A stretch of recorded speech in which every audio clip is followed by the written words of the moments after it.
네, 매주 화요일 이 시간에는 21대 국회 당선인들 가운데 화제 초선 당선인을 만나고 있습니다. 오늘은 이분을 모셨어요. 4.15 총선 당시 초박빙 지역구였죠. 바로 서울 구로 을인데요.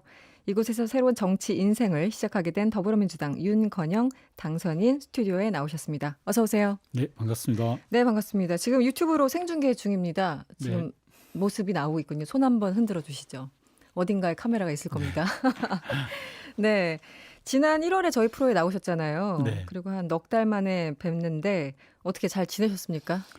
엄청난 이제 파고를 넘어서 다시 모시게 됐어요, 저희들이. 네, 많은 일들이 있었습니다. 그렇죠. 예. 네. 지난 4월 15일 그 이전과 이후의 삶이 네, 많이 달라지셨습니까? 많이 바뀌었죠. 네, 네. 네, 많이 바뀌었고요. 네. 사실 뭐 선거가 끝났다는 그런 실감은 잘 안 납니다. 왜냐하면 코로나19가 좀 잠잠해질 듯하다가 다시 또 위기가 확산될 것 같이 보이고 네, 네. 또 경제 위기에 대해서도 여전히 걱정들이 많고 하다 보니까 긴장도 되고 고민도 많고 하다 보니까 이게 네, 네. 뭐 이렇게 실감은 잘 안 나는 그런 상황입니다. 당선 이후에 뭔가 좀 한숨 쉬어가고 뭔가 네. 약간 좀 즐거워하고 이럴 수 있는 여유, 마음의 여유가 전혀 없으신 그런 상황이군요. 그렇습니다. 네, 알겠습니다. 그 총선 끝나고 당선 인사들 많이 다니시잖아요. 네. 뭐 예전에 선거 캠페인 당시만큼 못하더라도 당선되고 나서 만난 주민들 주로 어떤 얘기 하시던가요? 가장 많이 들은 이야기가 이제 서로 싸우지 말라. 싸우지 말라. 네, 하는 이야기를 그렇죠. 제일 많이 들었고요. 네, 아마 저를 비롯해서 300명 당선인 모두가 네, 아마 다 들었던 이야기가 아닌가 싶습니다. 네. 싸우지 않을 수 있나요? 그런데 국회 들어가면? 그래도 주민들께 약속했으니까 네. 싸우더라도 건강하게 싸우고 규칙과 원칙을 지키는 네. 게 돼야 될 것 같습니다. 네. 청와대에서 국정기획상황실장으로 계셨어요. 그리고 청와대를 이제 나와서 직접 정치 이 현장에 직접 이제 주인공이 돼서 뛰신 거잖아요. 뭐가 가장 힘드셨습니까? 청와대에서는 제가 7년 7개월 노무현 정부와 문재인 정부 거쳐서 있었는데 네. 청와대는 어떻게 보면 국정 전반을 전체를 놓고 본다면 국회의원에 네네. 대한 고민은 관심 있는 분야 또는 선거 이렇게 그렇죠. 또 디테일로 들어가는 차이가 있는 것 네, 같아요. 네, 네. 네. 대답이 끝나셨습니까? 네. 굉장히 단답형이시군요. 네. 지난 1월에는 안 그러셨던 것 같은데. 네, 알겠습니다. 제가 그래도 집요하게 질문을 네. 좀 드리죠.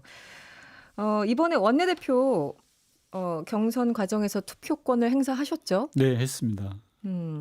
일단 예전에는 뭐 국회에도 오래 계셨고 다 계셨으니까 원내대표 직접 투표권을 가진 이제 당선인으로서 다 앉아 있었을 텐데 그 분위기는 어땠나요? 전반적으로. 되게 이번에 열기가 좀 뜨거웠었고요. 그렇죠. 네. 흔히들 정치권 내에서 가장 예측하고 분석하기 어려운 선거를 원내대표 선거라고 하거든요. 다들 그렇게 말씀하시더라고요. 예, 네. 왜냐하면 뭐 산전수전 공중전까지 다 거친 분들이 국회의원들이지 않습니까? 네, 네. 선거에 대해서는 네. 그런 분들의 마음을 얻어야 되는 거니까 아무래도 정말 분석하기 어렵죠. 근데 특히나 이번 같은 경우는 원내대표 선거가 굉장히 중요하다 보니까 네, 네. 저희 당선인이나 후보자들 네. 공이 열기가 뜨거웠던 것 같습니다. 네. 그 이제 투표권을 행사하기 전에 본인이 좀 집중적으로 바라보는 부분이 있잖아요. 예를 네. 들어 정견 발표 내용이랄까 아니면 그 사람의 어떤 태도 네. 뭐 이런 거랄까 여러 가지가 있었을 텐데 윤건영 당선인 입장에서는 어떤 걸 주안점으로 보셨나요? 이 원내대표 당시에.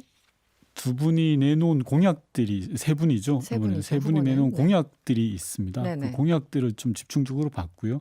그리고 이번에 저희 당 같은 경우에는 초선 당선인을 위해서 특별하게 이렇게 토론회 같은 것도 네, 만들었었습니다. 그런 네. 것들도 같이 좀 유심히 보고 또 당일 현장 연설 네. 10분 정도씩 했거든요. 그런 것까지 종합적으로 고려를 했습니다. 당일 현장 연설이 의외로 많은 비중을 차지한다고 특히 이제 초선들한테는 그러던데 맞습니까? 제가 봐도 그런 느낌은 좀 없지 않아 있었습니다. 그러니까 마음을 여기 갈까 저기 갈까 약간 고민하다가 그날 당일에 와서 정견 발표나 이런 걸 듣고 결정을 하는 그런 과정인가요?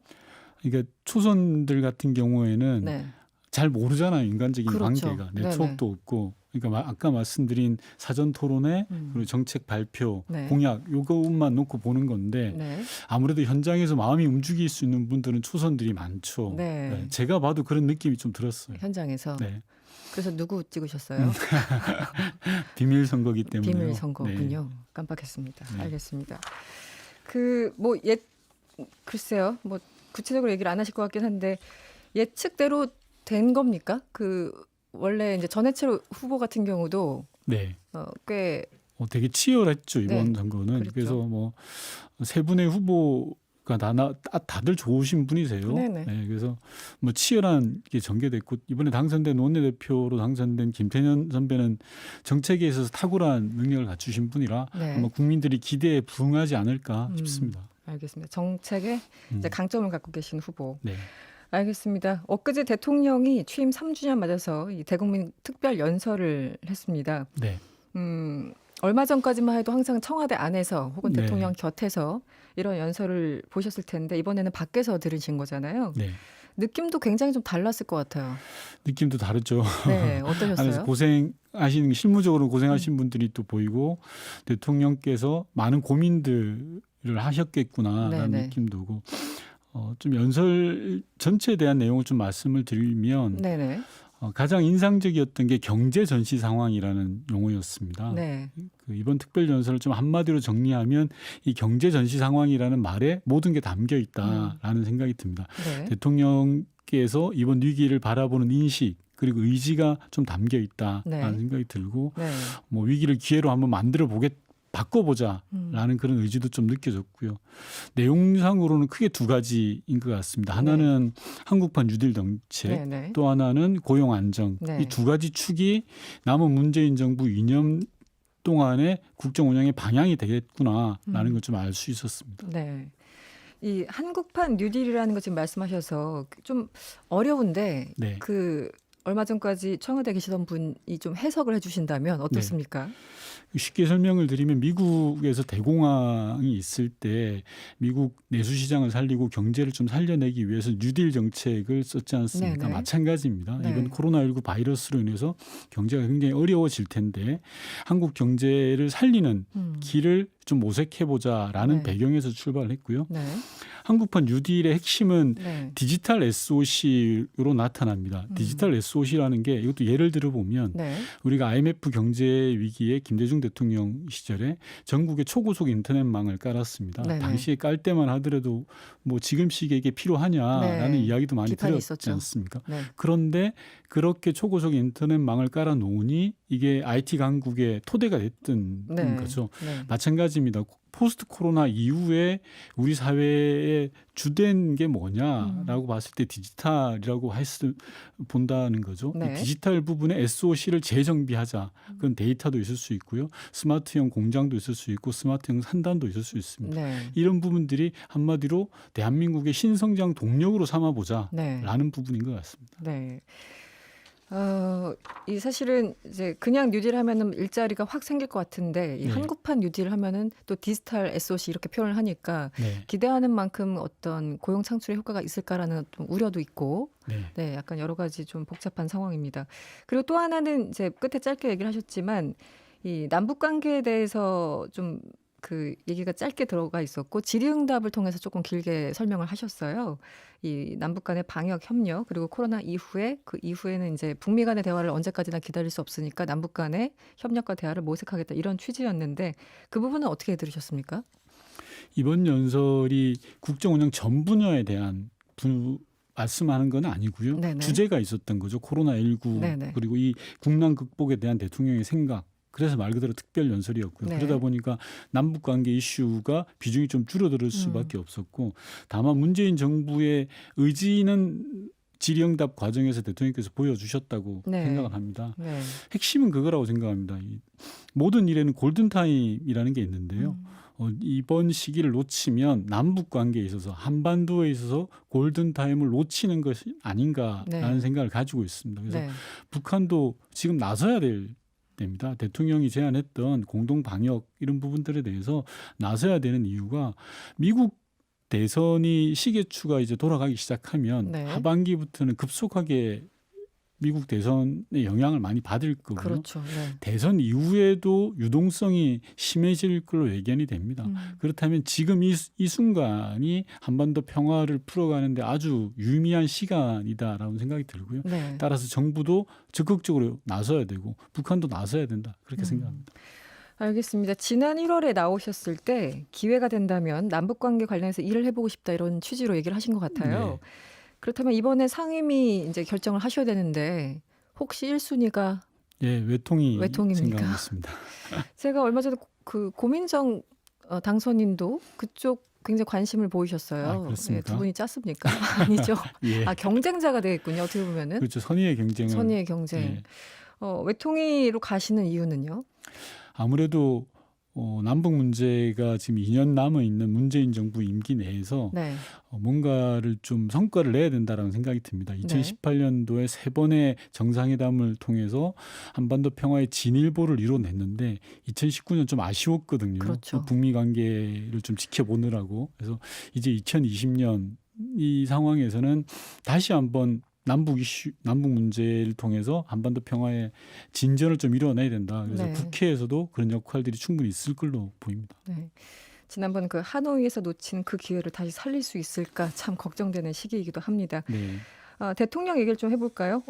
최근 그 여론조사들 보면 숫자를 다시 한번 확인하게 돼요. 이게 4년 차인데 왜 이러지? 뭐 이런 것들이죠. 맞습니다.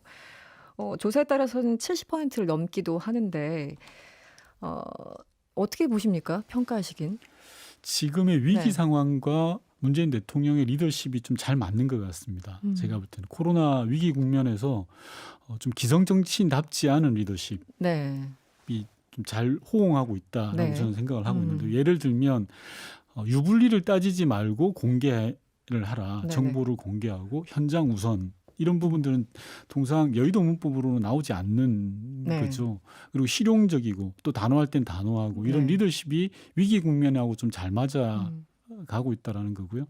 아울러서 그런 측면에서 코로나19 대응에 대한 정부의 평가가 일정하게 반영돼 네. 있고요. 현재적 의미로서는. 그리고 앞으로 미래적 관점에서 보면 경제 위기, 닥쳐올 경제 위기를 좀 제대로 극복해 보라는 국민의 바람이 좀 담겨 있는 것 같습니다. 네. 그 지지율이라는 게 항상 또 물처럼 출렁이기 마련이라서 이제 이게 또 언제 어떻게 숫자가 변할지는 솔직히 모르는 맞습니다. 거잖아요. 그리고 일각에서는 물론 청와대도 지금 위기 국면을 잘 돌파하고 있고 잘 하는 것도 사실이지만 야당이 너무 지지부진해서 뭔가 반대급부도 또 영향이 있을 것이다. 이렇게 좀 냉정하게 평가하시는 분들도 있어요. 어떻게 보십니까? 저는 그런 이야기는 동의할 수가 없고요. 없습니까? 예, 네. 70%가 넘는 지지율은 결코 무능한 야당 덕이 얻는 반사 이익으로만 되는 게 아니라고 생각합니다. 그것만으로는 안 예, 되겠죠. 그것만은 아닙니다. 네. 기존의 정치 문법으로는 설명할 수 없는 거라는 거죠. 아까 진행자께서 말씀하셨지만 70%라는 지지율은 1년 차 때 보이는 지지율이거든요. 보통 그렇습니다. 네. 4년 차라고 하는 거는 말씀하신 것처럼 어떻게 이런 지지율이 나오지라는 거지 않습니까? 네. 대통령의 리더십과 지금 상황이 맞물려 있는 걸 과거 여의도식 분법으로 분석하려고 하면 잘 안 된다라는 말씀을 좀 드리고 싶습니다. 네. 그리고 시간이 어느덧 흘러서 이제 지금 4년 차로 들어서는 상황. 어떤 게 이제 여러 가지 국정 과제들이 항상 있고 항상 뭘 해도 시간이 모자르고 좀 아쉽잖아요. 가장 아쉬운 부분은 어떤 걸까요? 아쉽다기보다 지금 이번 총선의 의미, 네. 여당의 180석의 힘을 모아준 건 어찌됐건 첫째도 둘째도 셋째도 국난 극복을 해라. 네. 위기 극복을 제대로 하라라는 것 같습니다. 그래서 네. 여러 가지 아쉬운 게 있고 앞으로 해야 될 것도 여러 가지가 보입니다. 네, 네. 이 정부가 탄생 배경이라는 게 촛불 정부이기 때문에 그럼에도 불구하고 지금은 국난 극복을 제대로 하는 것이 가장 중요한 과제가 아닌가 싶습니다. 100년 전에 있었던 세계 대공황과 네네. 비견되는 경제 위기가 닥쳐온다라는 거지 않습니까? 그렇죠. 그럼 그게 대해서 착실하게 준비하는 것 이게 가장 중요한 과제라고 생각합니다. 지금 이 시점에서 봤을 때. 네. 알겠습니다. 그리고 이제 대통령이 얘기한 여러 가지 중에 또 고용보험 얘기 부분이 굉장히 주목을 받았었는데 이 코로나 사태를 겪으면서 우리 사회에 또 필요한 것이 이런 것들이 있었구나라면서 이제 입법적으로 보완해야 되는 부분, 제도적으로 보완해야 되는 뭐 이런 것들이 있습니다. 그런데 고용보험 같은 경우는 전국민 고용보험 이게 현실적으로 좀 어렵지 않나라고 생각하시는 분들이 계신 것 같아요. 어떻게 답변하시겠어요? 예, 우선 전국민 고용보험 문제는 급진적으로 할 수 있는 건 아니고요. 네. 단계적으로 점진적으로 추진할 내용입니다. 네. 다만 대통령께서 왜 이런 문제 제기를 했냐 강조한 배경을 좀 살펴봐야 됩니다. 제가 앞서 말씀드렸다시피 이번 경제 위기는 전례를 찾기 어려울 정도의 그렇죠. 네. 위기가 닥쳐올 거고요. IMF 구제금융 시절을 좀 회상해 보면 대규모 해고라든지 대량 실업, 네네. 구조조정 등이 뒤따랐습니다. 네네. 아마 그러한 파고들이 앞으로 닥칠 걸로 예견이 되지 않습니까?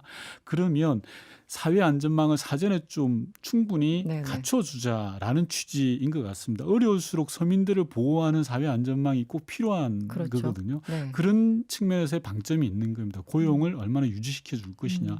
일자리가 모든 거지 않습니까? 경제 네네. 민생에 있어서. 그렇죠. 네. 그래서 대량 해고 사태가 도래하기 이전에 충분한 준비를 하자. 댐이 새는 것은 없는지 물이 뭐 충분히 있는 건지 이런 것들을 뭐 보자라는 미리미리. 취지로 네. 생각하시면 될 것 같습니다. 알겠습니다.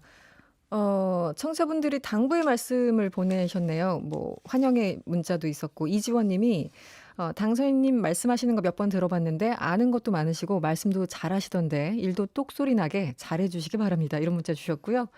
0566번님 기성 정치인들에게 물들지 마시고 정치를 결심한 초심을 잃지 마시길 바랍니다. 이런 문자 한 개 주셨습니다. 네, 고맙습니다. 네. 오늘은 여기까지 들어야 되겠네요. 네. 지금까지 더불어민주당 윤건영 당선인이었습니다. 오늘 고맙습니다. 고맙습니다.